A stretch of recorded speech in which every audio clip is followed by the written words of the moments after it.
Buenas tardes, hola Gaby, hola Mora, hola Coti, hola chicos y hola chicas.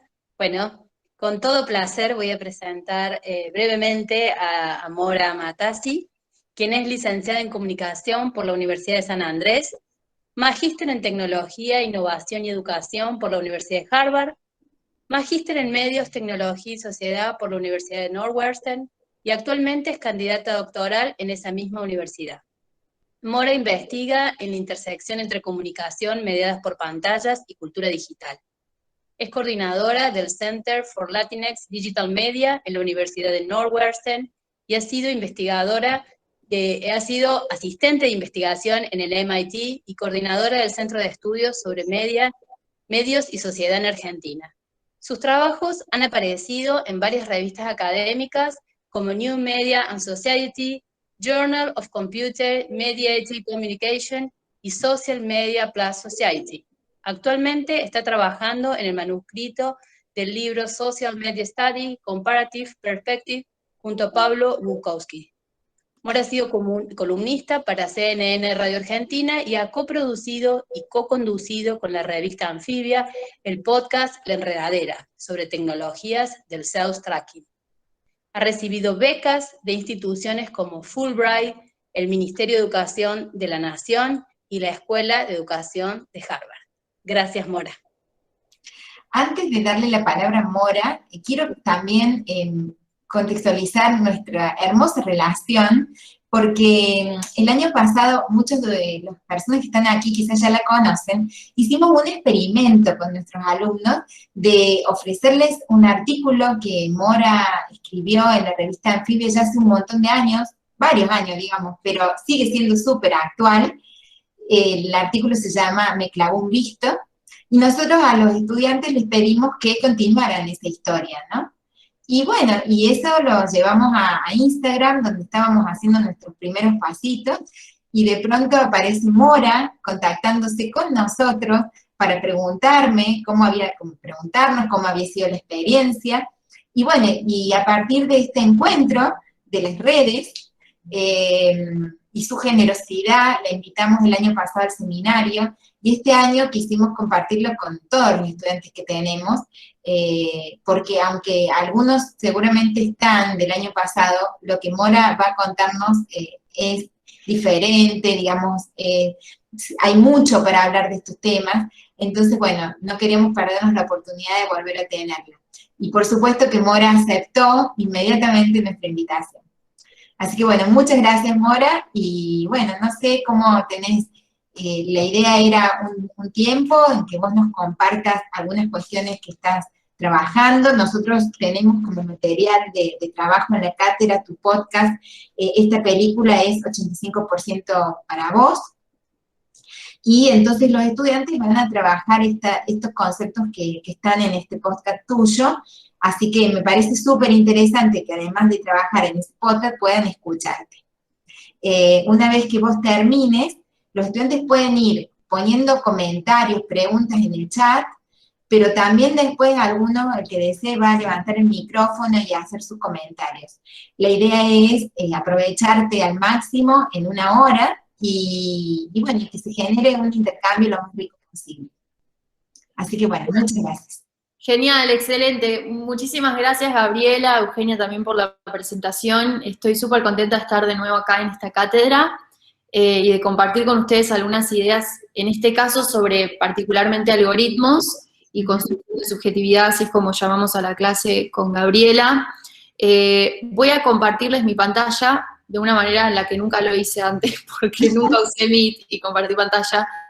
Así que déjenme un segundo probar. Voy a poner Present Now. El tema es que a lo mejor nos dejas de ver. Puede ser. Pero yo cualquier cosa te aviso. ¿Querés? Eso. Les iba a decir que ustedes, si hay alguna consulta o comentario o lo que sea, interrúmpanme con el micrófono y yo dejo de compartir lo que sea y los miro. Lo que quería hacer era presentar más o menos por unos 20 minutos, una cosa así, un contexto general sobre lo que llamo y otros autores llaman sociedad de pantallas, y en particular en esa sociedad de pantallas el rol de los algoritmos, tal como comprendemos en este contexto los algoritmos, y después quería enfocarme en el caso de La Enredadera, el podcast del cual tenían un episodio para escuchar. No tanto me quiero enfocar en el podcast en cuanto a su producción como medio, sino que me quisiera enfocar más bien en los contenidos de ese podcast, que me parece que representan una manera posible de imaginar cuál es el impacto de los algoritmos y qué es lo que hacemos con los algoritmos en nuestra vida cotidiana. Así que voy a hacer esto de compartir mi pantalla, your entire screen, esto. Y ahora, a ver si están viendo esto que dice presentar, ¿no? Sí, estamos viendo. Genial. Ahí lo ven. Lo vemos perfecto. Bueno, yo no los veo, pero igual voy a seguir, así que voy a empezar. Nosotros te vemos a vos y vemos la pantalla. Genial, genial. Bueno, tengo 2 objetivos para los próximos minutos. En primer lugar, me gustaría presentarles 2 aproximaciones. Las llamo aproximaciones porque naturalmente no tenemos tiempo y tampoco es una clase absolutamente sobre esto, así que son 2 aproximaciones teórico y un poquito metodológicas sobre el estudio de los algoritmos que me gustaría presentarles. Y luego quiero poner foco, como les dije recién, en una de esas 2 aproximaciones al mundo de los algoritmos a través de un trabajo de divulgación, podríamos decir, que es este podcast que produjimos junto a Revista Anfibia, en particular con Tomás Pérez Bisón, llamado La Enredadera. Muy brevemente, esta es más o menos la hoja de ruta que imaginé para nuestros minutos hoy. Me gustaría comenzar contándoles un poco sobre la idea de sociedad de pantallas, el entorno digital en el que habitamos, luego pasar a dar una definición concreta de datificación, que es un concepto que nos puede ayudar para comprender en dónde se insertan las preocupaciones sobre los algoritmos actualmente. Luego movernos específicamente al tema de algoritmos, ahí es donde les voy a presentar estas 2 maneras posibles, hay muchas más, de preguntarnos acerca de los algoritmos. Luego voy a enfocarme en la enredadera, voy a concluir muy brevemente y luego abrimos a preguntas. Pero como les dije también hace unos minutos, por favor siéntanse libres de interrumpirme. No voy a ver los comentarios, pero si ustedes me los pueden decir, Gabriela, Eugenia o los estudiantes mismos, que me los digan y interrumpo y después seguimos.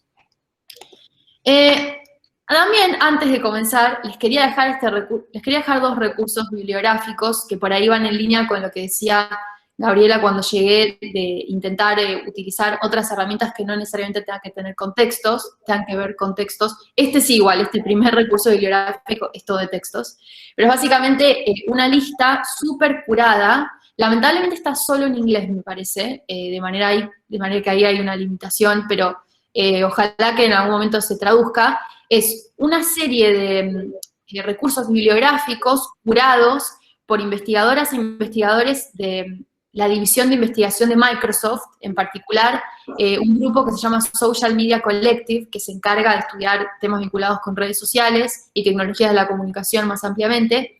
Estas investigadoras e investigadores curaron esta lista. Si cliquean en este link, que después les puedo pasar, van a encontrar una especie de programa gigantesco con un montón de ítems donde los van a guiar sobre las distintas maneras de pensar algoritmos y distintas personas que han pensado sobre algoritmos, en general desde una perspectiva crítica. Así que este es un buen recurso que les quería compartir.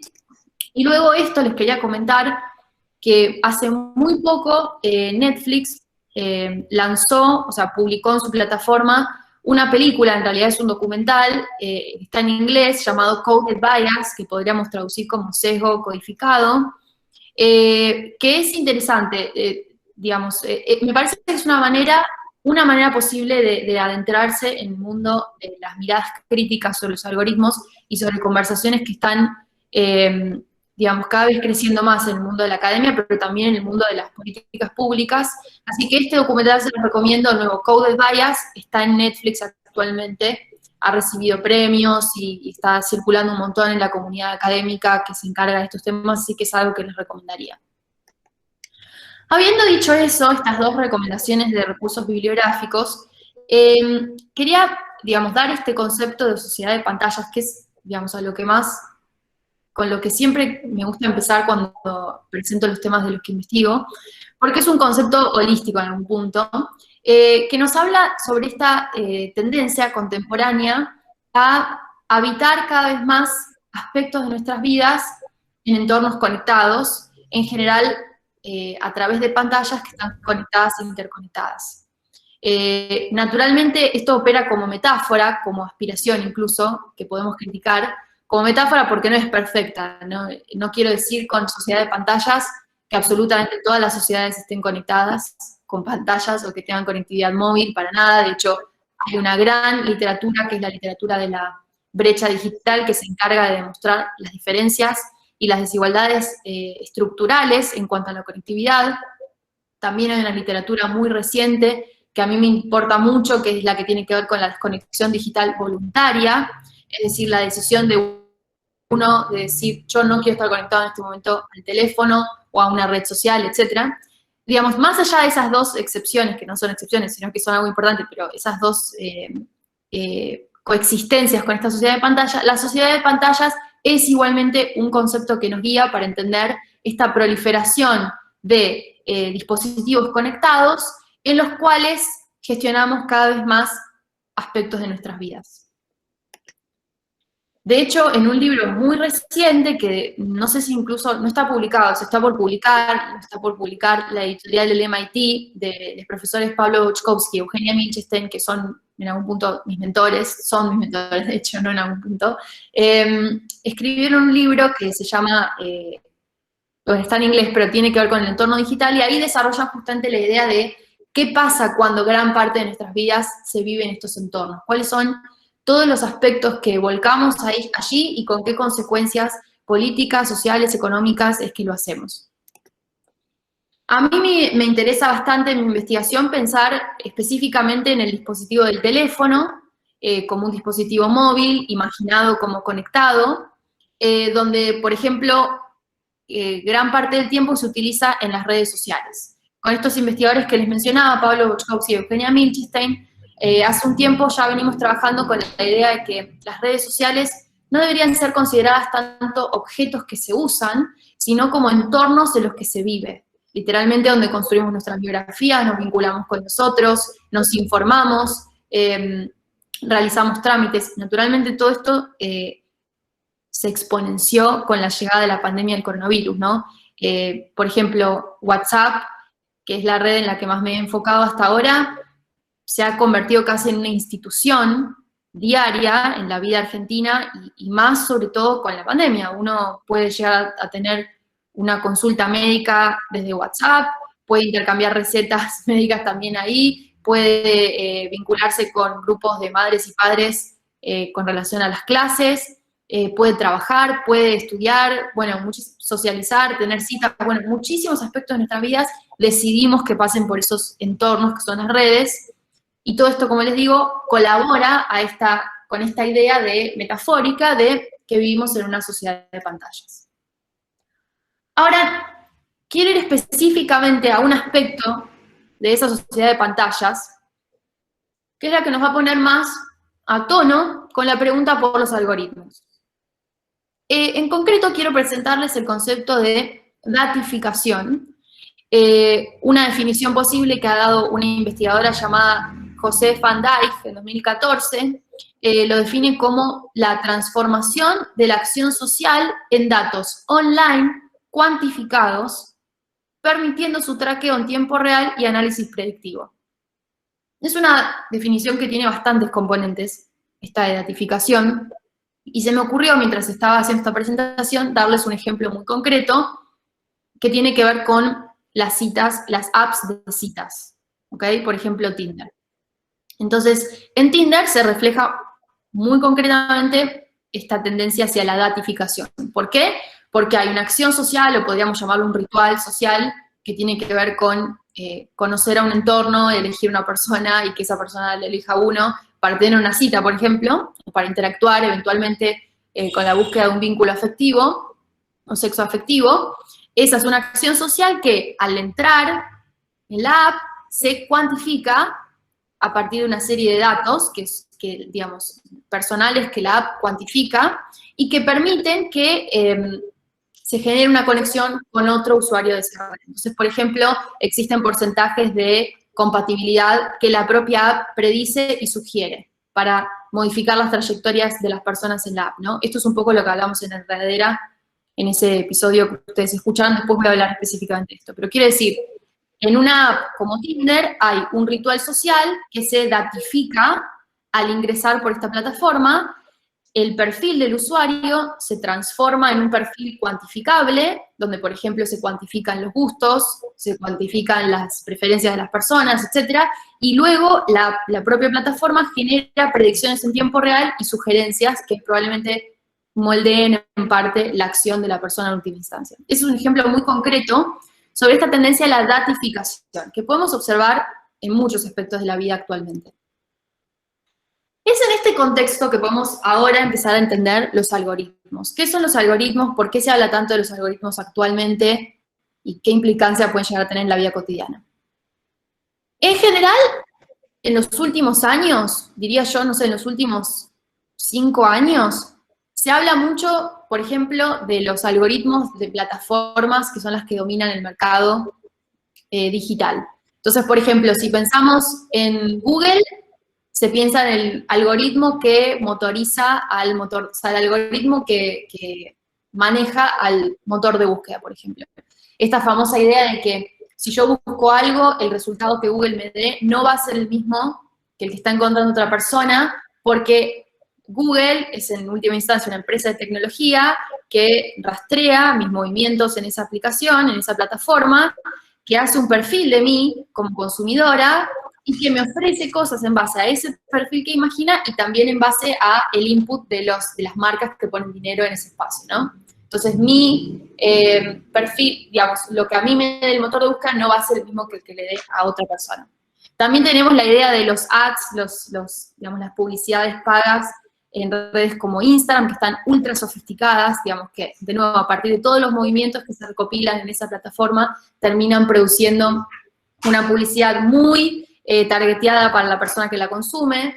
Después tenemos, sin ir más lejos, los trending topics de Twitter que varían de acuerdo al usuario, las recomendaciones que nos hace Netflix, el descubrimiento semanal de Spotify y hasta el propio feed de noticias de Facebook que, como ya podemos imaginar, está totalmente moldeado de acuerdo a un algoritmo mágico, porque no se sabe qué es específicamente, que lo hace así, digamos, cuál es su fórmula, eso es parte del problema, que define qué noticias nos aparecen, digamos, cuando entramos en la página de inicio de Facebook. Más allá de estos ejemplos muy concretos, con los cuales podemos imaginar de qué manera están apareciendo estos entes opacos, invisibles, que pueden ser los algoritmos, hay todo un imaginario sociotécnico, en muchos casos, ahora en los últimos años no, porque en los últimos años hay una perspectiva crítica muy fuerte, pero quiero decir, hay un imaginario sociotécnico positivo, no positivo, optimista respecto a estos algoritmos, que los imagina como con gran capacidad de recomendación, de predicción, de precisión, de eficiencia, de inteligencia, de rapidez, de optimización. Digamos, las empresas o los gobiernos, cuando recopilan data y la hacen circular por los algoritmos, en general tienen este tipo de argumentos, ¿no? Bueno, Facebook necesita que vos des estos datos y necesita usar su algoritmo porque esa es la manera en la cual va a hacer que tu experiencia sea óptima en la aplicación. Esa es la manera en la que te vamos a recomendar lo mejor, lo que vos más quieras de Netflix, o lo más rápido, por ejemplo, en el caso de Spotify. Entonces, esto es parte un poco de este imaginario sociotécnico que se produce alrededor de los algoritmos. Pero al mismo tiempo se ha generado un imaginario distópico, no sé si tanto distópico como crítico, que piensa en cuáles son las implicancias de estos algoritmos y esta capacidad que parecen tener. Entonces aparecen preguntas por la capacidad de vigilancia de estos algoritmos, la idea de que estamos dando tanto de nuestros datos que en algún punto pueden llegar a vigilarnos, o que todo el tiempo nos están vigilando, de hecho, para vendernos o para cualquier otro fin. La idea de que pueden llegar a controlar nuestras decisiones, ¿no? Esto sí es un poquito más distópico, que pueden manipularlas. Pensemos, por ejemplo, en el escándalo de Cambridge Analytica y la gran preocupación que surgió con la idea de que Facebook pudiera efectivamente moldear o manipular las decisiones de voto. Y esta idea de la extracción que nos hacen de datos. Nosotros utilizamos las plataformas a cambio de que se nos extraigan datos personales que son utilizados con fines que desconocemos. Digamos, todo esto contribuye a un imaginario crítico y en algunos casos distópico sobre los algoritmos. Todo esto nos indicaría que efectivamente es importante, relevante, ponernos a pensar qué es lo que son efectivamente los algoritmos. Hay una definición muy simple de los algoritmos que los identifica con instrucciones, ¿no? Esta idea de que, siguiendo a Tarleton Gillespie, que es uno de los investigadores más importantes en este campo, según Tarleton Gillespie, los algoritmos, una posible definición es que son procesos codificados para transformar datos que se ingresan en un resultado deseado basado en cálculos específicos, ¿no? Esta idea matemática de que, casi de una función, ¿no? Algo va a ser ingresado y vamos, después de cierto mecanismo, vamos a tener cierto resultado que deseamos. Y estos algoritmos, esta idea básica de algoritmo como una máquina de procesar algo, datos con un resultado específico, están insertos en ciertas particularidades contemporáneas. Desde los años 50, el creciente poder de procesamiento de las computadoras, esta tendencia a lo que se llama Big Data, que es que hay cada vez más sistemas que producen cada vez más datos, digamos, a niveles incalculables que solo pueden ser procesados por estas máquinas con gran procesamiento, el surgimiento del machine learning o la idea de que las máquinas pueden aprender por sí mismas y hacer procesos de manera autónoma en última instancia, y a la par el desarrollo de una economía digital que, como sugerí hace unos minutos, se basa en gran parte en extraer datos para analizarlos y para poder hacer predicciones cada vez más precisas y más exitosas y que redunden en más capacidad de compra y más decisiones de compra, digamos, acertadas para las empresas. Entonces, esto que les estoy contando hace que Tarleton Gillespie, el autor que les mencioné recién, proponga que los algoritmos son una lógica clave que gobierna los flujos de información de los que dependemos. ¿Por qué dice esto? Bueno, en parte porque, por ejemplo, uno va a Facebook y las recomendaciones que le llegan tienen que ver, supongamos, de noticias del día a día, tienen que ver con el algoritmo que Facebook maneja. Uno entra a YouTube y hay un algoritmo de recomendación de videos que también en algún punto nos presenta cierto repertorio de videos y no otro, etcétera, etcétera. Entonces se piensa en parte que hay flujos de información de los que dependemos efectivamente y que en parte, diría yo, no completamente, en parte están gobernados por estos algoritmos, que son estas, digamos, máquinas de decidir, que naturalmente no se autogobiernan. Esto es de lo que quiero hablar ahora. Entonces, habiendo dicho esto, les quiero presentar dos maneras posibles de hacernos preguntas sobre los algoritmos. Me voy a enfocar más en la segunda. Eso no quiere decir que la primera no sea igual o más relevante, pero me enfoco en la segunda porque es sobre todo en la segunda donde hicimos poco con la enredadera, que es el caso que les quiero presentar. Entonces, una primera aproximación que tiene que ver con los algoritmos es preguntarnos, bueno, ¿cómo se hacen? ¿Cómo se crean los algoritmos y qué implicancias tienen? Y acá les quiero presentar, de nuevo, no tenemos mucho tiempo, así que no puedo profundizar, pero les quiero presentar al menos 3 respuestas a esta pregunta de, bueno, ¿cómo se hacen los algoritmos? ¿Cómo se mantienen? ¿Quiénes los hacen? No se hacen solo los algoritmos, naturalmente. ¿Y con qué implicancias? ¿Y qué podemos esperar de que de esa manera se creen los algoritmos? Una respuesta muy importante que dan distintas investigadoras e investigadores que están trabajando sobre estos temas, y esto aparece en este libro que les conté de Pablo Boczkowski y Eugenia Mitchell, que va a salir pronto sobre el entorno digital, es que los algoritmos naturalmente no se hacen solos. Son producto del ensamblaje muy complejo entre personas, artefactos, materialidades tecnológicas y organizaciones. Entonces, han surgido en los últimos, literalmente, 4 años, distintos trabajos súper profundos, etnográficos incluso, sobre cómo distintas organizaciones, ahora voy a decir un caso, mantienen, digamos, alimentan y mantienen estos algoritmos en base a un ensamblaje de nuevo, personas, artefactos y elementos institucionales. Entonces, por ejemplo, Tarleton Gillespie, el autor del que les conté hace unos minutos, realizó en 2018, o sea, publicó un libro en 2018 sobre los algoritmos, pero no sobre los algoritmos solamente, sino sobre la gran maquinaria alrededor de los algoritmos para moderar contenido en las redes sociales, basándose en el caso de Facebook. Entonces, concretamente, se sabe que en las plataformas no todos los contenidos pueden ser publicables, y no son publicables y muchos se sancionan.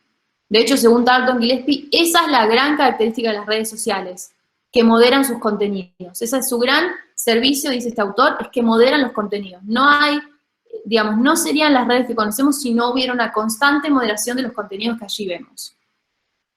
Esto puede parecer contraintuitivo, porque en general uno no piensa que lo que está operando de fondo en una red social es que hay moderación de contenidos, pero según este autor, y coincido, lo que sucede en las redes es que los contenidos son moderados. Digamos, lo que recibimos es justamente un producto, una gran curación de todo lo que hay en el universo de las redes sociales publicado. En general se dice que lo que modera a ese contenido es un algoritmo, que no, digamos, tiene ciertas características que están publicadas en documentos de Facebook, digamos, se sabe técnicamente cuáles son las cosas que Facebook permite o no permite, por ejemplo, o que Twitter permite o no permite, pero, digamos, no tiene solo que ver con, digamos, el resultado de eso no tiene solo que ver con darle instrucciones a un algoritmo y que el algoritmo opere, sino que lo que hay es una gran cantidad de personas, digamos, de empleados, empleadas de Facebook alrededor de todo el mundo, que trabajan 24/7 en todas partes del mundo para chequear el trabajo que el algoritmo está haciendo y complementarlo y suplementarlo. Entonces, ese es un ejemplo muy concreto de cómo, y hay un montón de notas que salieron en los últimos años sobre el trabajo, el terrible trabajo que implica la moderación de contenidos, ¿no? Porque son personas que se exponen a contenidos de violencia, de odio, digamos, los peores contenidos que se puedan imaginar, son vistos efectivamente por personas que trabajan en estas organizaciones, por ejemplo, de redes sociales, a la par de algoritmos. Es decir, que el algoritmo no está operando autónomamente solo en el mundo, sino que forma parte de una institución que está todo el tiempo controlando cómo eso funciona, y esto nos indica que naturalmente los algoritmos, esto puede resultar intuitivo, pero hay que decirlo, están basados en decisiones humanas, obvio. Y en esas decisiones decisiones humanas se utiliza data que, como dicen en esta película que les contaba, Coded Bias, que salió en Netflix, es data histórica, es data del pasado. Si son datos es porque tuvieron lugar en el pasado, puede ser un pasado absolutamente reciente, puede ser un pasado de más larga data. A lo que voy con esto es que los algoritmos trabajan sobre datos, que son históricos, y la historia, naturalmente, contiene consigo todos los sesgos que se puedan imaginar de la historia. Y esto lo que hace, este es el segundo gran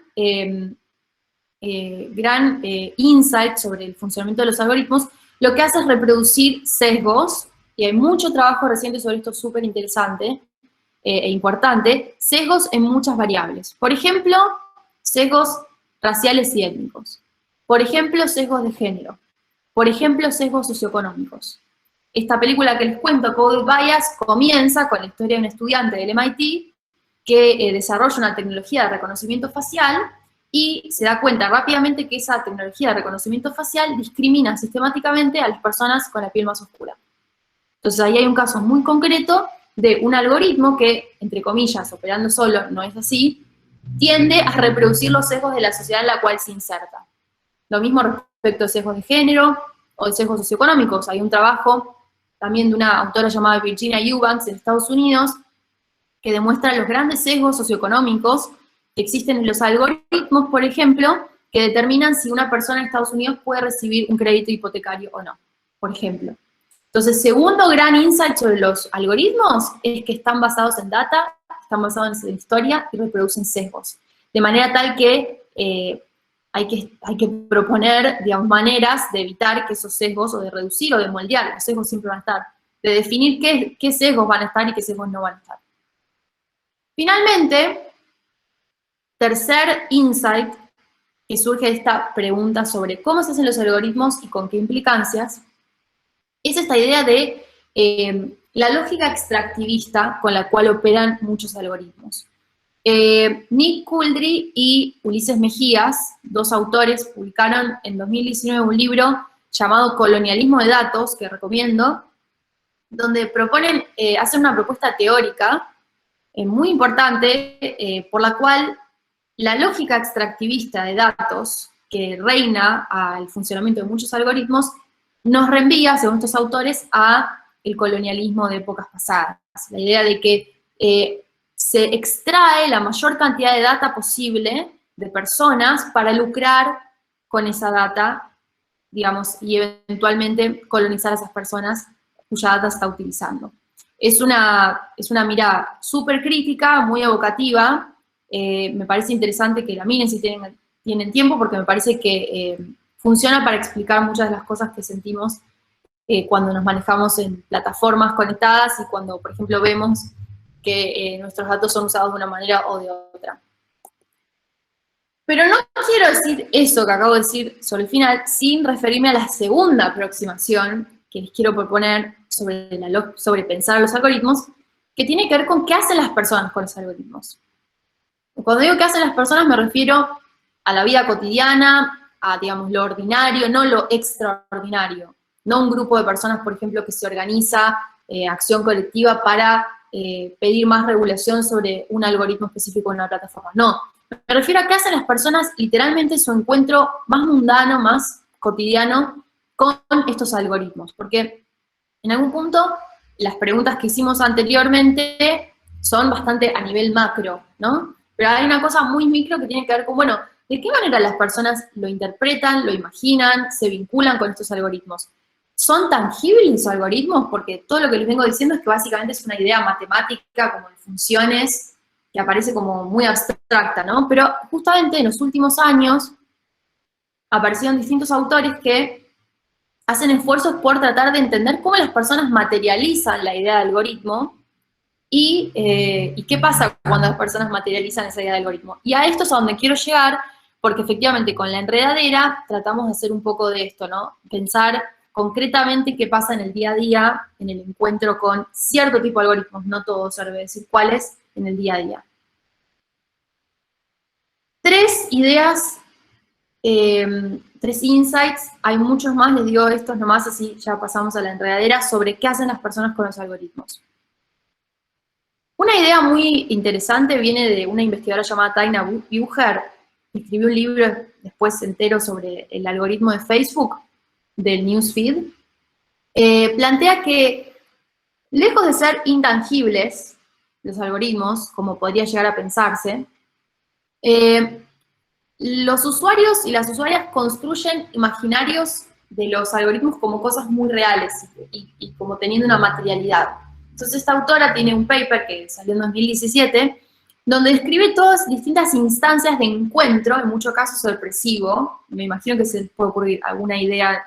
A mí me ha pasado, por ejemplo, decir, ay, ¿cómo sabe el algoritmo que yo estoy tratando de comprarme una computadora? ¿Qué pasó? ¿Me escuchó? ¿Me miró? Hay como una cosa de un encuentro un poco sorpresivo, en algunos casos desagradable, con esa idea de que hay algo que a uno lo está conociendo más que uno mismo, ¿no? Bueno, de esto se encarga esta autora en este paper y revela distintas instancias en las cuales las personas se encuentran con los algoritmos, digamos, tienen una conciencia muy concreta de estos algoritmos y moldean sus comportamientos con relación a los algoritmos.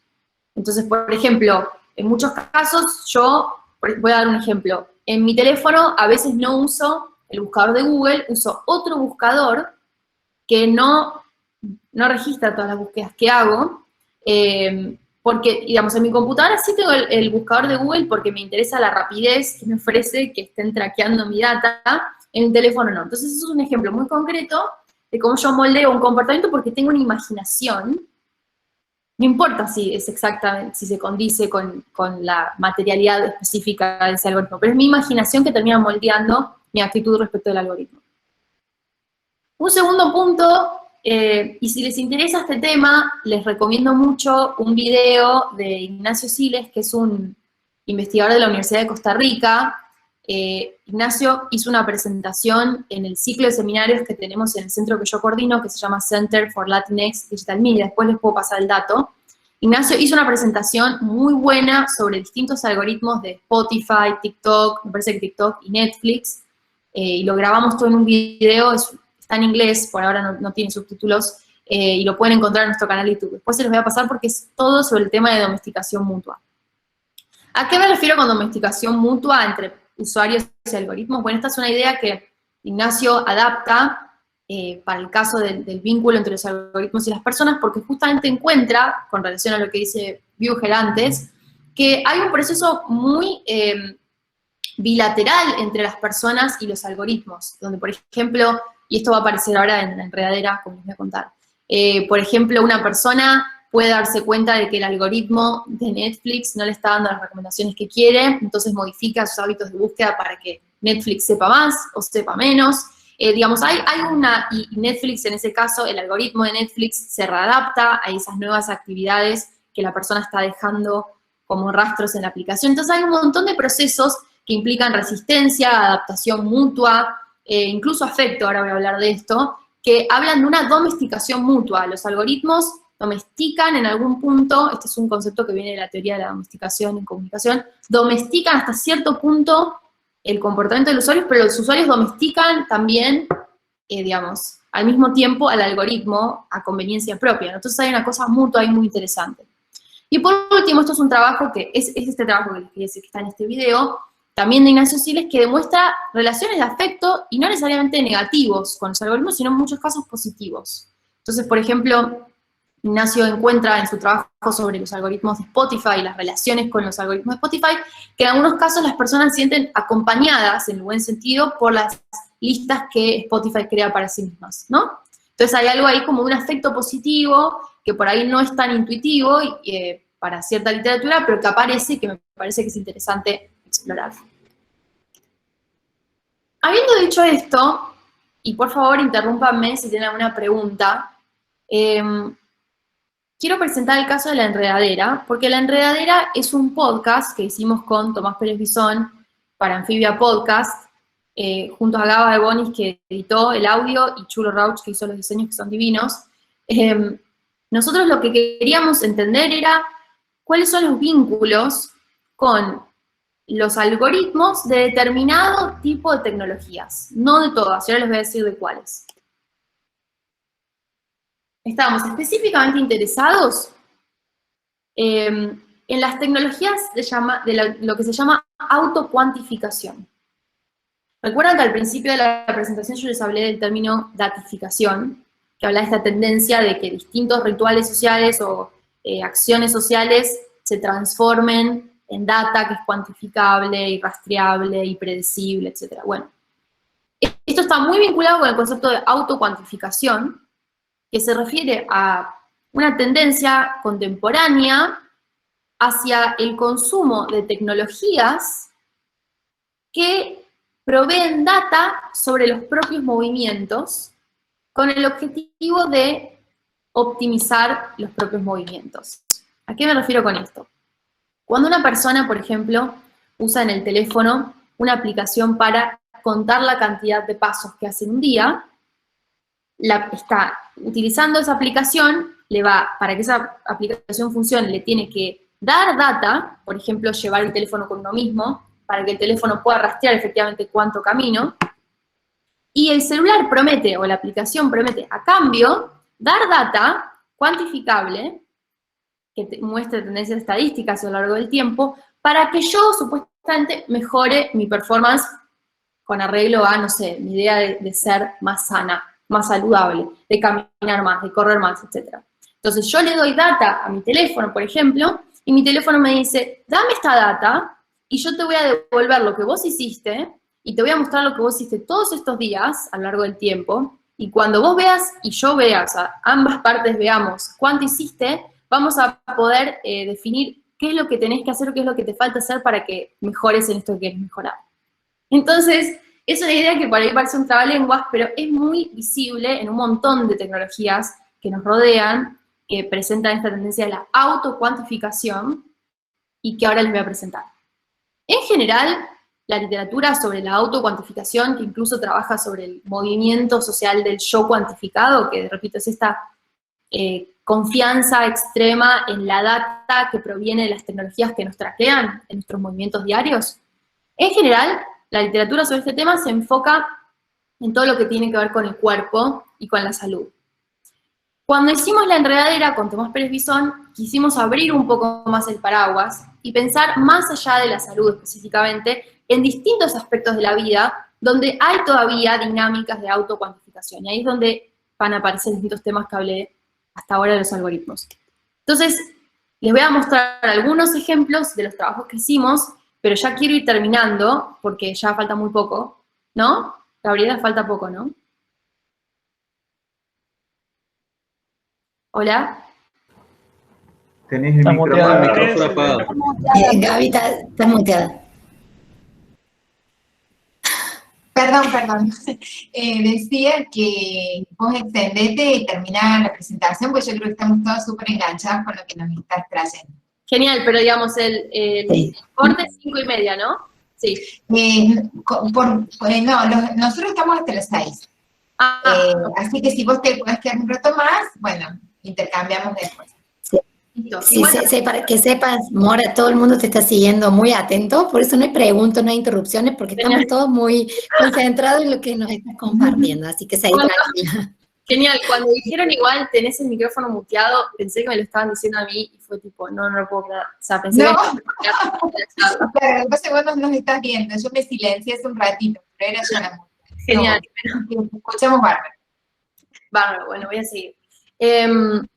Les voy a contar un poco de todos los episodios, voy a hacer un paneo y les voy a contar algunas cosas que me acuerdo, que me parecieron particularmente interesantes de cada episodio. El primer episodio fue sobre alimentación, porque hay un montón de tecnologías móviles que se insertan en los teléfonos, donde uno puede dar data propia sobre qué es lo que está ingiriendo todos los días en términos de alimentación, de alimentos, y la app puede dar recomendaciones en base a eso y puede traquear tendencias, por ejemplo, la ingesta de calorías, con el objetivo de poder generar como microestadísticas sobre el cuerpo de uno y eventualmente promover consejos para una mejor alimentación. Ese es un caso. El segundo caso, que es el que ustedes tenían, tiene que ver con el consumo de cultura y los algoritmos. Acá no aparece quizás tan presente la idea de lo auto cuantificable, pero en realidad sigue estando presente, porque si se fijan, las personas hablan de cómo traquean su propio consumo de cultura en distintos momentos, ¿no? Y cómo, o pueden llegar a hacer listas de lo que miran o listas de lo que escuchan, y quieren en algunos casos puntuar películas o puntuar series para que el algoritmo luego les diga qué otra cosa puntuarían. O sea, hay toda una lógica de auto, no sé si de optimización personal, pero sí de búsqueda, una búsqueda como muy arreglada a fines, ¿no? de mejora del consumo cultural propio. El tercer capítulo episodio habla de la experiencia altamente cuantificada de las redes sociales, donde, por ejemplo, una persona puede estar súper atenta a cuántos me gusta recibe una publicación y modificar su comportamiento al respecto. En el cuarto episodio hablamos del manejo del tiempo, porque hay muchas tecnologías que ayudan a optimizar, entre comillas, el manejo del tiempo, a ser más productivos también, entre comillas, y que alrededor de las cuales se genera una gran comunidad de usuarios. Eso me parece un caso fascinante, que por ejemplo hacen agendas para registrar el paso del tiempo, que luego se juntan para compartir esas agendas, es decir, aparecen usos inesperados, ¿no?, de estos algoritmos de autocuantificación. El quinto episodio tiene que ver con la cuantificación, la autocuantificación del periodo menstrual. Hay muchas aplicaciones, en los últimos años surgieron un montón y son muy utilizadas, en las cuales las personas que menstruan incorporan data sobre su propia menstruación con el objetivo de que la aplicación empiece a tener un registro mucho más sistemático del propio ciclo y luego pueda hacer predicciones que puedan, por ejemplo, servir para prevención del embarazo, por ejemplo. El sexto episodio, sigo diciendo capítulo, pero son episodios, el sexto episodio tiene que ver con el sueño, porque hay apps que traquean supuestamente los distintos ciclos por los cuales pasa el sueño. De nuevo, siempre con el objetivo de que la data supuestamente ayude a que el usuario pueda conocerse mejor y al mismo tiempo supuestamente tome mejores decisiones sobre el propio comportamiento, ¿no? Está siempre esta idea de, si tengo más data sobre mí mismo, data cuantificada, y que me envíe un algoritmo, voy a poder conocerme más y voy a poder ser mejor persona. El séptimo episodio tiene que ver con aplicaciones para meditar.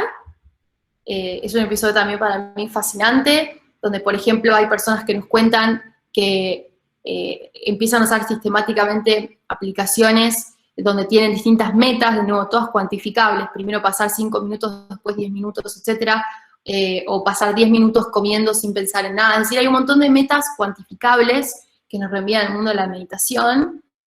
Y por último, hablamos de las trayectorias en las ciudades, pensando específicamente en el uso de mapas, de Google, por ejemplo, en cómo los mapas y los algoritmos de los mapas definen distintas trayectorias para cada persona con relación a este perfil que los algoritmos crean, que, como les contaba antes, está basado en un montón de variables y también está impactado por incentivos económicos de marcas, ¿no?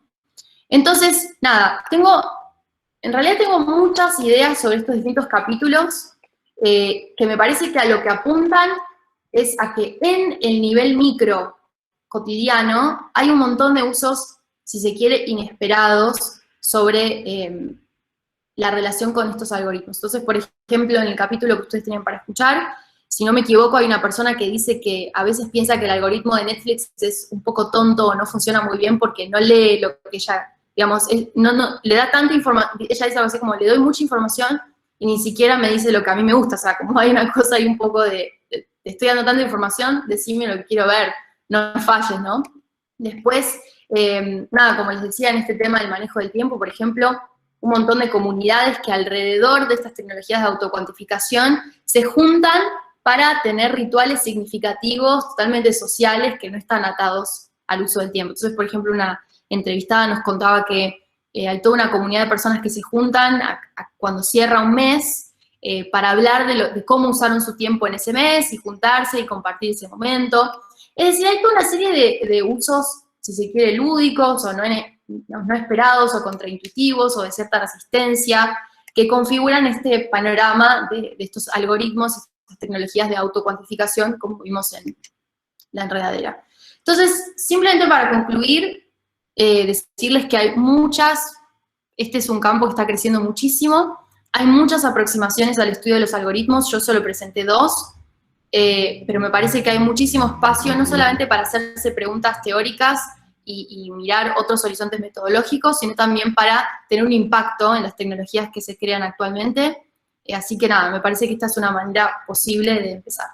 Muchas gracias, y ahora sí termino, voy a dejar de compartir. A ver. Muchísimas gracias, Mora. Súper clara, ¿no? Más que una charla, nos diste una clase. Creo que todos los estudiantes estaban tomando nota de cada uno de los conceptos que fuiste explicando de manera súper sencilla, echando un poco de luz sobre esto que parece tan opaco. Nosotros aquí, para ponerte en contexto, esto dentro de la carrera de Ciencia y la Educación, aquí hay un grupo en este momento de 50 y pico de personas, muchos de ellos son docentes ya en ejercicio, y otros no, pero lo van a hacer o van a trabajar dentro del sistema educativo formal, no formal y también informal, sistema informal, en organizaciones, en distintos tipos de prácticas.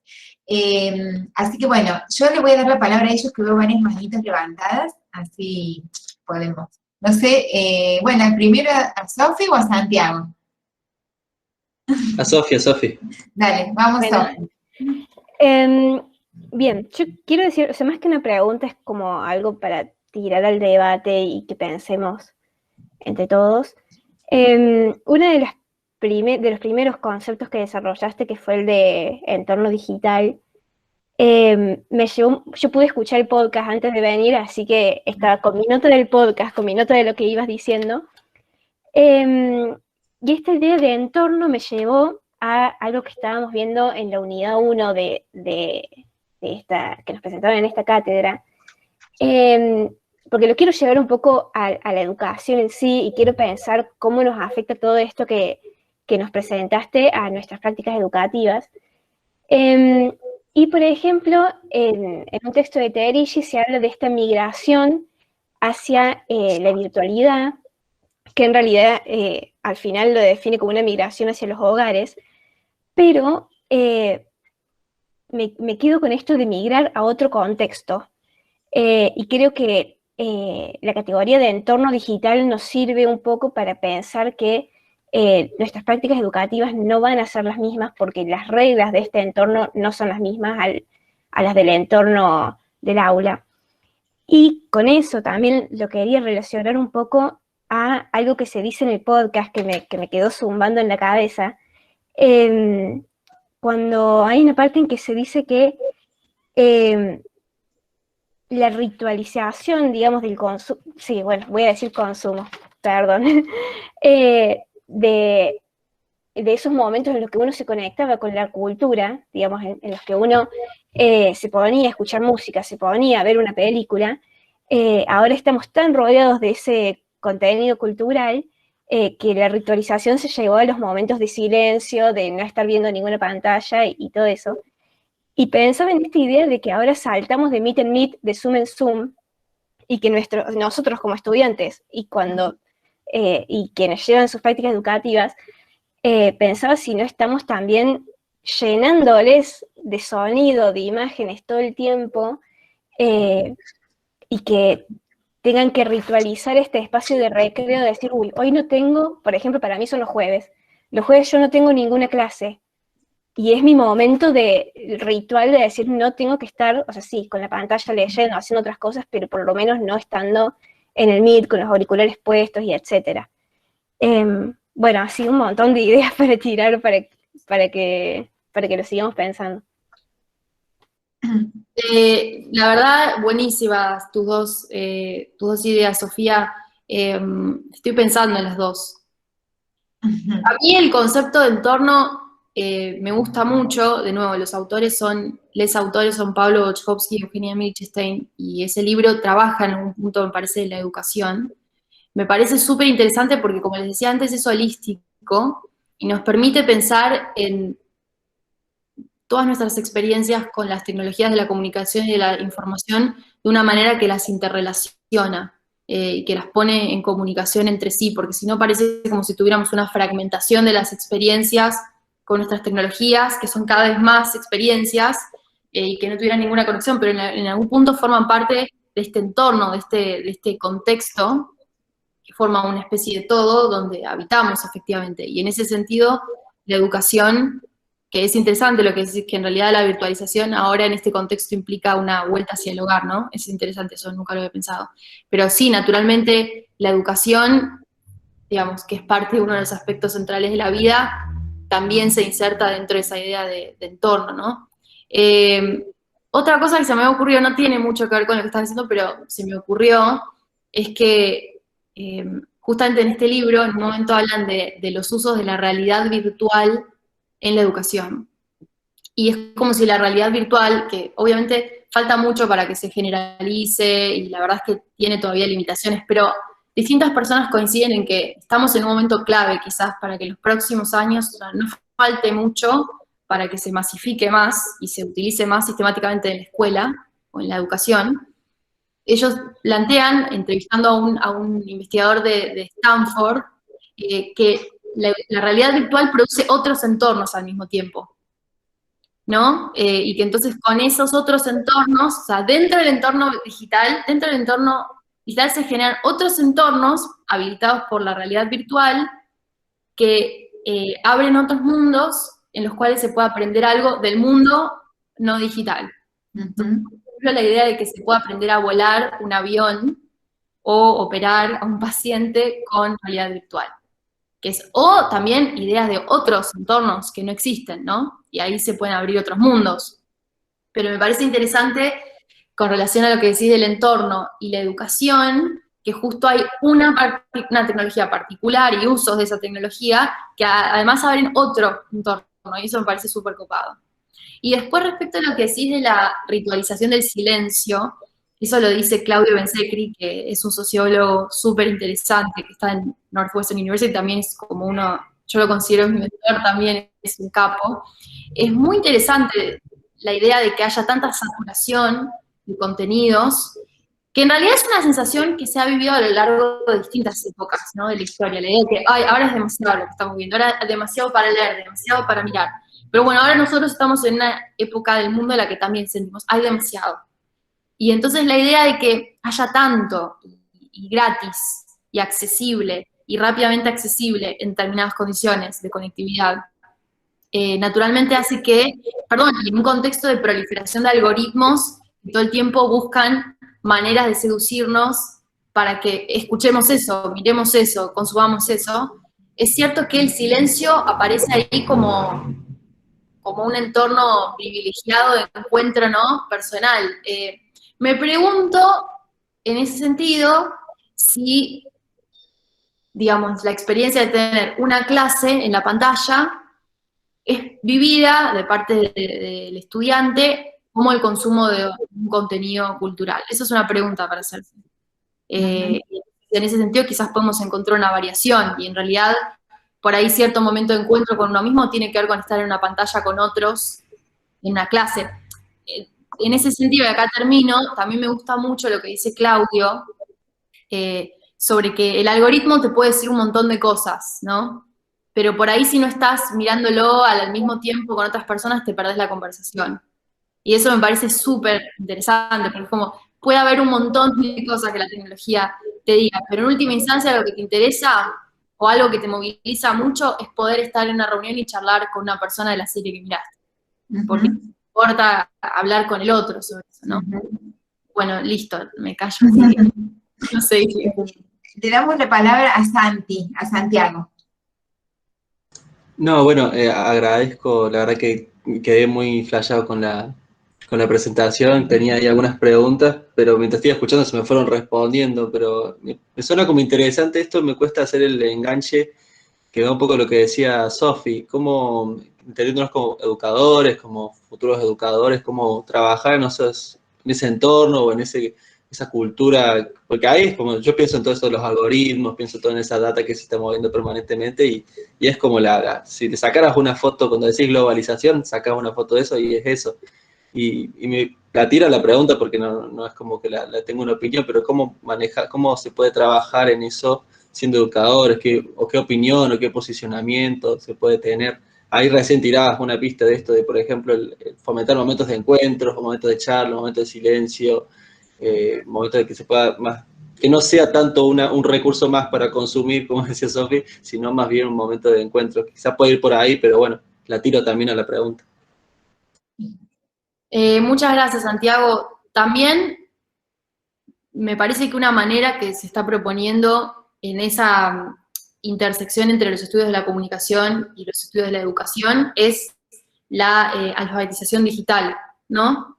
Entonces, por ahí la alfabetización digital no pasa solo por el aprendizaje del uso de las herramientas, sino que también pasa por el desarrollo de una capacidad reflexiva y autorreflexiva sobre, bueno, lo que estamos hablando ahora, bueno, cómo se producen estas herramientas, cómo se vinculan las personas con esas herramientas, qué teorías existen alrededor de nuestra vinculación con las pantallas. Me parece que todo eso constituye un aspecto importante de la mediatización digital, que de nuevo puede ayudar a ampliar la comprensión de la experiencia cotidiana que tenemos en nuestro encuentro con la pantalla, que no pasa únicamente por saber usar algo, sino que en muchos casos también tiene que ver con una comprensión meta sobre en qué contexto social se inserta esa pantalla, ¿no?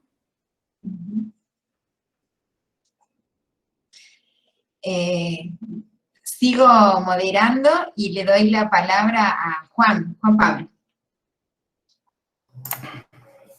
Bueno, gracias. Bueno, un placer, Mora, escucharte. Yo quería por ahí hacerte una pregunta que puede rozar ahí una cuestión personal, pero me parece muy interesante también para nosotros como educadores y como gente que nos seguimos formando en educación, poder conocer ahí tu postura personal, digamos, en cuanto al uso o la experiencia en relación a las redes sociales y las aplicaciones, porque ¿cómo haces vos? La pregunta sería, para hacer convivir, digamos, tantos conocimientos sobre la era digital y todo lo que eso representa, digamos, ¿no? Con tu experiencia personal en el uso. Y la segunda pregunta sería algo así como, ¿se puede ser en este mundo de hoy, en esta era digital, usuarios sin ser usados, digamos, ¿no? Están un poco relacionadas las dos preguntas y me parece interesante por ahí conocer tu postura, digamos, en esto. Gracias, Juan Pablo. ¿Me podrías repetir la primera pregunta? No estoy tan segura de que la haya entendido.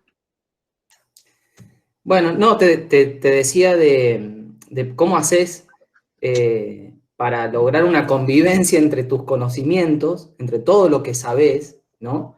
De los vericuetos, de lo que hay detrás de las aplicaciones y de las herramientas digitales, con tu experiencia en el uso, digamos, si sos usuaria, ¿no? si manejás las redes sociales, porque bueno, y la segunda pregunta que está relacionada, te decía, si se puede ser realmente usuarios sin ser usados, ¿no? Perfecto, ahí lo entendí perfecto, gracias. Bueno, justamente en el último trabajo que estoy emprendiendo, estoy metiéndome más con los debates sobre la desconexión digital voluntaria. Como les decía en la presentación, hay como al menos dos líneas de investigación que piensan en la no conectividad. Una tiene que ver con la idea de la brecha digital, la idea de, bueno, quiénes quedan excluidos de la conectividad porque no hay conectividad literalmente donde viven, o porque no tienen acceso, o porque no tienen las habilidades, etc. Y otra literatura más reciente, y que viene sobre todo de países súper desarrollados, con mucha riqueza, etc., tiene que ver con, ¿qué pasa si nos queremos desconectar? O sea, podemos estar conectados, no tenemos ningún problema con eso. Todas las escuelas tienen conexión, las ciudades tienen conexión, mi casa tiene conexión, pero yo no quiero conectarme. Entonces, ¿qué pasa con eso? Y hay toda una literatura que está trabajando sobre las posibilidades ontológicas de desconectarse, ¿no? Porque hay algunas personas incluso que plantean que es imposible, porque literalmente la desconexión es un punto de data para la plataforma. Es decir, el hecho de que no estés es también tramitado como un punto más de información sobre vos. ¿Entendés? Entonces eso es un planteo, por ejemplo, es ontológicamente imposible, por ejemplo. Hay otras personas que piensan, es posible e implica un acto de resistencia, o implica un acto performático. Bueno, yo soy así, esta es mi personalidad, porque no me conecto a Facebook, ¿no?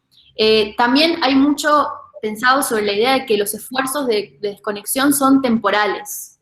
La idea de que las personas ahora asocian en muchos casos las vacaciones con un oasis de conectividad, en el sentido de que no se conectan, por ejemplo. O hay un paper incluso que trabaja sobre la idea de los mochileros, y cómo los mochileros como que generan una idea aspiracional de desconexión en ese momento. Entonces hay un montón de trabajos muy recientes que están pensando de qué manera se puede ejercer esa posibilidad de desconexión. No tengo una sola respuesta. En cuanto a la pregunta más personal, puedo decir dos cosas. Primero, que uso redes como cualquier otra persona, tengo un poco más de pensamiento todo el tiempo doble, en el sentido que estoy todo el tiempo reflexionando muchas cosas sobre lo que hago, pero eso no me impide usarlas y subir selfies y todo lo que las personas hacen en las redes. Otra cosa que me hace pensar tu pregunta es un concepto muy interesante, ya que tiene ya varios años en los estudios de las redes sociales, que es el de el colapso de contextos, context collapse, que tiene que ver, lo acuñó una investigadora llamada Dana Boyd en Estados Unidos, que tiene que ver con que las plataformas, digamos, mezclan a todas nuestras audiencias, las plataformas de redes sociales tal como las conocemos. Entonces, uno puede ser muchas personas en una, ¿no? Eso es lo que habla Erving Goffman, pero en las plataformas de redes sociales estamos todos, ¿no? Somos todos nuestros yoes en un mismo lugar, con todas nuestras audiencias. Entonces, ahí hay un trabajo que hace cada usuario de generar límites, ¿no? Entonces, por ahí yo uso mis redes para subir una selfie y también aparece que estoy en un vivo de Instagram dando una clase. Entonces, eso por la condición material en un punto de las redes de que colapsan los contextos sociales. Uh-huh. Buenísimo. Gracias. No estoy viendo más manitos levantadas de Meet, que no es lo mismo que levantar una mano, ¿no? Pero bueno, no sé si hay alguien que mi pantalla no me esté permitiendo ver, que a veces pasa también. ¿Hay alguien que quiera hacer algún comentario más? ¿Alguna pregunta, Mora? Juan la tiene levantada, pero por error. Bueno, si no aparecen más preguntas, entonces, respetando un poco el horario que le habíamos planteado a Mora, la vamos a... Ah, sí, aquí hay alguien. ¿Juliano? ¿Juliano? ¿Estás ahí? Buenas. Hola. Sí, sí. Ahí Bueno. baja la manito. Sí, pasa que hay un cierto delay. Buenas, ¿cómo le va, compas? ¿Cómo están? Mi pregunta va hacia un poco sobre la vulnerabilidad que puede existir en este acceso de las bases de datos que se gestan, digamos, a partir de los traqueos y el uso de algoritmos, que por ahí mi pregunta sería de tu experiencia, Mora, y como no sé si has tenido la oportunidad seguramente de estar por todos tus estudios en Harvard en Estados Unidos, de acuerdo a cómo ves la política de seguridad informática y desde un punto legislativo en esa vulnerabilidad de seguridad en aquel país comparado con este, digamos. No sé si se entiende más o menos hacia dónde apunta ese aspecto de seguridad y privacidad y del riesgo que corre, porque así como podemos crear muy buenos algoritmos y muy buenas aplicaciones que ayuden a la autosuperación, también tenemos siempre latente el lado negativo, por ejemplo, de los aspectos de seguridad, también lo podemos plantear así, y se pueden crear también apps y algoritmos para vulnerar, digamos, diferentes países o diferentes personas, digamos. Gracias, Juliano. Empiezo diciendo que no es mi especialidad, de manera tal que quiero decir todo el tema regulatorio y legal de la privacidad de los datos. Hay personas en Argentina que trabajan con eso específicamente, yo no hago eso porque en general yo estoy enfocada en entender quizás cómo los usuarios se vinculan con lo que hacen, pero no tanto con procesos macro legales y regulatorios, de manera tal que tengo poco para decir quizás sobre esto. Algo muy concreto es que en distintas regiones del mundo hay distintas legislaciones al respecto. Por ejemplo, en Europa hay todo un marco regulatorio muy específico sobre la protección de datos que no está en Estados Unidos y que no está en Argentina. Me parece que lo que pasó con la regulación de Twitter el año pasado, no sé si recuerdan que hubo todo un escándalo con los tweets del entonces presidente Donald Trump, y eso abrió una discusión que ahora está muy presente en los medios y en la academia y en las personas que hacen políticas públicas sobre cuáles son los marcos regulatorios que deberían gobernar a las redes sociales, no solamente en términos de libertad de expresión, que ese es el caso que lo de Donald Trump implicó, sino también con la protección de los datos personales que están puestos en línea, ¿no? Pero eso es lo único que tengo para decir, porque prefiero no decir nada porque no estoy tan segura y no quiero decir una cosa por otra. Mora, antes de despedirte, se me ocurrió una pregunta que a lo mejor pueda también interesarme a mí y también a todo el equipo que estamos aquí hoy, de alumnos y cátedra. Estuviste hablando de realidad virtual cuando planteábamos el tema de la vinculación con lo educativo. Entonces yo te quiero llevar un poquito al tema de inteligencia artificial. Porque justamente en uno de los materiales que los estudiantes van a consultar, creo que es en uno de los podcasts, se plantea esta distintas trayectorias de las plataformas y se menciona WeChat como, bueno, la red tan importante de China y de Asia, que, digamos, en esta extracción de datos tiene información respecto de toda la población, excepto de los niños que no usaban celulares, ¿no? Entonces, justamente están creando una aplicación de inteligencia artificial para ser usada en las escuelas con el reconocimiento facial. Y esto, lo que se plantea en este podcast, tiene que ver con la necesidad desarrollar la inteligencia artificial a partir de reconocer cuándo los estudiantes ponen atención, cuánto tiempo, cómo se mueven, qué tipo de gestos realizan. Bueno, digamos, por un lado, la posibilidad de acceder a datos de niños, que era un sector que hasta el momento estaba excluido, pero a la vez con un objetivo que tiene que ver con poder adentrarnos en otro terreno, ¿no? Dentro de la escuela y a partir de inteligencia artificial. Si vos has hecho algunas búsquedas al respecto, si podés contarnos algo. Sí, tengo algunas ideas al respecto, no es mi especialización, pero algunas cosas que puedo decir son las siguientes. Hay toda una serie de trabajos sobre nuevas métricas en la educación, en el aula. Por ejemplo, en la Escuela de Educación de Harvard, donde estudié, yo formé parte de un experimento por estar tomando una clase, por la cual había sensores de movimiento que todo el tiempo registraban lo que hacíamos, concretamente en el espacio de un makerspace. O sea, estábamos tomando una clase de, no sé cómo se dice en español, hacer, making, de hacer cosas, o sea, hacer literalmente cosas con madera, cosas con circuitos electrónicos, como literalmente hacer objetos.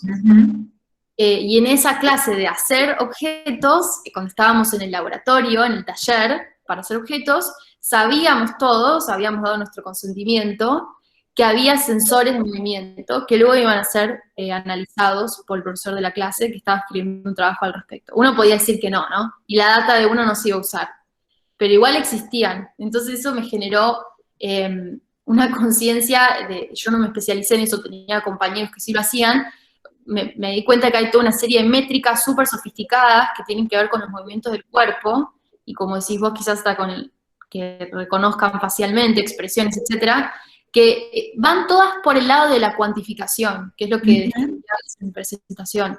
Me parece que van todas por el lado de generemos más datos, así podemos entender más sobre estas personas y optimizar o mejorar la manera en la que hacemos esto que venimos haciendo. Entonces, me parece que lo que hacen es aumentar el repertorio de métricas que se tienen sobre un estudiante y también al mismo tiempo generan modelos de conocimiento de ese estudiante que tienden a la cuantificación, por ejemplo. Más cuantitativos que cualitativos. Después también, otra cosa que se me ocurrió cuando hablabas, respecto de la idea del reconocimiento facial en aulas donde hay menores, pienso que hay todo un tema que ya se expresa sin que tengamos ninguna tecnología más sofisticada con el uso de WhatsApp. Porque el uso de WhatsApp, digamos, que ahora está acá circulando más, sobre todo en pandemia, me contaban hace un tiempo, una maestra jardinera, esto fue hace un montón igual, me lo contó antes de la pandemia, me contaban cómo en algunos casos las madres, la mayoría de madres pedían en algún momento fotos del niño en el aula, y esa foto tenía que ser tomada y luego viajar por la plataforma. Es decir, que hay todo un tema en general con los datos, aunque no sean fotos, también puede ser datos de calificaciones de un estudiante o datos personales que circulan en estas plataformas, y me parece que todavía no hay consensos generales sobre cuáles serían las dimensiones éticas, morales, ¿no? Y legales de que estos datos circulen por allí, sin que medie ni siquiera inteligencia artificial. O sea, estoy hablando de algo mucho más básico.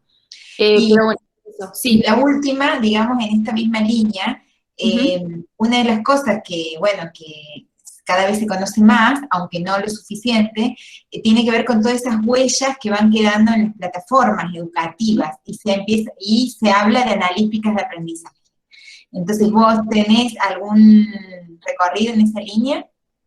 No, pero justamente este profesor que te decía que estaba armando este taller con sensores de movimiento, justamente era un experto en ese tema, en el tema de las distintas técnicas de aprendizaje que quedan como rastro de distintas interacciones en plataformas. Incluso también en mis estudios en Harvard tuve la oportunidad de visitar distintas empresas de tecnología educativa en Silicon Valley, y en muchos casos las plataformas lo que vendían era que tenían una gran capacidad de recolección de datos de todos los movimientos que los estudiantes hacían en esas plataformas, todos los movimientos. Entonces, un clic, tantos segundos mirando una pantalla, tantas descargadas de un archivo, toda una experiencia, de nuevo, absolutamente cuantificada, que no sé al respecto, digamos, no estoy capacitada para hablar al respecto de esto específicamente, pero digo, me parece que, de nuevo, nos reenvía al tema de la cuantificación y al tema de cómo se empiezan a producir sistemas para que puedan ser más fácilmente cuantificables. O sea, hay como una lógica bidireccional, o coproductiva, co-constitutiva. Se empiezan a generar sistemas que se sepa cómo cuantificar rápidamente para que esa data luego pueda ser utilizada para ser vendida.